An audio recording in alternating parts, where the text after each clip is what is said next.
जय जगन्नाथ दर्शक बंधु धर्मज्ञान टीवी यूट्यूब चैनल परिवार को आपण मान को स्वागत। जो मित्र माने आमर ये चैनल को लाइक शेयर और सब्सक्राइब करि नांती से माने लाइक शेयर और सब्सक्राइब करबा को कदापि भूलंतु नाही। दर्शक बंधु आज कार्यक्रम माध्यम रे आमे आलोचना करबा जे स्वामी स्त्री संपर्क रे मधुरता आसीबा पई स्वामी स्त्री संपर्क रे उत्तम बुझामणा प्राप्ति करबा पई आपण कौन करिवे उपाय।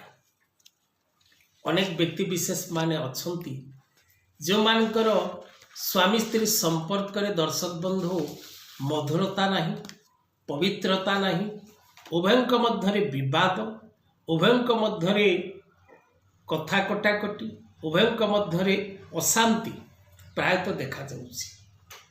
जो माने वैवाहिक दाम्पत्य जीवन रे असुविधा रे अछंती, कष्ट रे अछंती, दुख रे अछंती, उपाय करंतु, निश्चित भाव रे आपन को सफलता मिलिबो। भाग्यम फलति सर्वत्रम न विद्या न पौरुषम। मनीष निज भाग्य अनुसार फल प्राप्ति प्रत्येक समय रे करे। मनुष्य आपणा कला कर्म मान बेलहु हो सावधान। आमे जेमतिया गछटिए लगेबा सेमतिया फल तोलिबा। तेणु आम प्रारब्ध रे जदि किछि दोष रही थाए तेबे आमे निश्चित भाव रे ए जन्म रे ताकू भोग करिबा।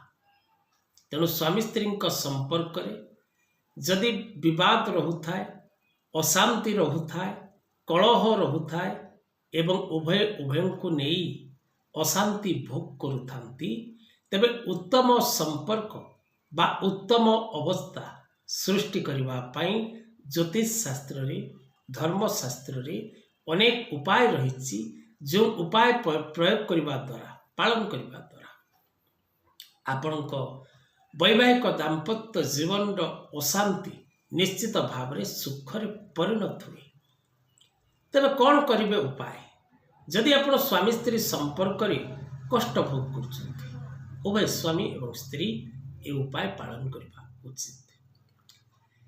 शुक्रवार दिवसटी वैवाहिक दाम्पत्य जीवन रे कष्ट भोगुथिबा व्यक्ति मानक पई एक उत्तम दिवस। कारण रोमांटिक पर्सन प्लानेट होचंती भेनस बा शुक्र। शुक्र जेकोसी जन्म कुंडली रे असुविधा रे थांती, पीड़ित थांती, कष्टप्रद सिचुएशन कुंडली रे शुक्र को नहीं क्रिएट होता है। से व्यक्ति विशेष माने प्रायतः वैवाहिक दाम्पत्य जीवन रे पूर्ण सुख भोग करि पारंती नाही। शुक्र सौंदर्य कारक, शुक्र बीर्ज कारक, शुक्र जौन सुख कारक, शुक्र दाम्पत्य सुख कारक ग्रह।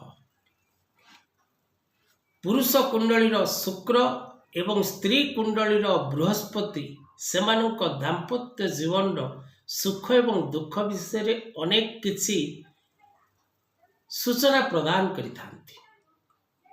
तेणु दर्शक बंधु जदि आपण कौनसी प्रकार असुविधा निज वैवाहिक दाम्पत्य जीवन रे भोग करुचंती तेबे आपण शुक्रवार दिन कौनसी मंदिर रे तुलसी गछ लगेबा को भूलंतु नाही। जेकोसी मंदिर हो, देवतांकर हो बा देवींकर मंदिर हो, तुलसी गछ लगेबा को चेष्टा करंतु। या करबा द्वारा वैवाहिक दाम्पत्य जीवन रे सुख वृद्धि घटिଥାଏ। कन्या संतान मानकु आपण जदि मिश्री मिश्रित क्षीर दान करंती बा मिश्री एवं क्षीरजात द्रव्य रे प्रस्तुत प्रसाद बंटन करंती बा रसगोला बंटन करंती, मिठा बंटन करंती तेबे निश्चित भाव रे आपण को शुभ फल मिले। जदि आपण चांदीर मुद्रा निज पर्स रे बा भ्यानिटी रे रखंती एवं गोमातांकर पूजा करंती तेबे आपणक वैवाहिक दाम्पत्य जीवन रे दुखर मात्रा कमी थाए।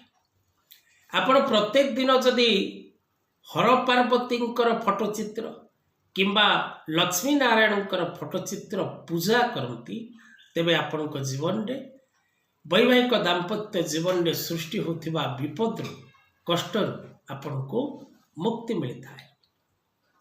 ଆପଣ ଯଦି ଭଗବାନ ଗଣପତି ଦେବଙ୍କୁ ଗଣେଶଙ୍କୁ ଆପଣ ଯଦି ଅତର ଅର୍ପଣ କରନ୍ତି, ତେବେ ନିଶ୍ଚିତ ଭାବରେ ଆପଣଙ୍କର ହଜବ୍ୟାଣ୍ଡ ୱାଇଫ୍ ରିଲେସନସିପ୍ରେ ଚାଲୁଥିବା ପ୍ରୋବ୍ଲେମ୍ସରୁ ଆପଣଙ୍କୁ ମୁକ୍ତି ମିଳିଥାଏ।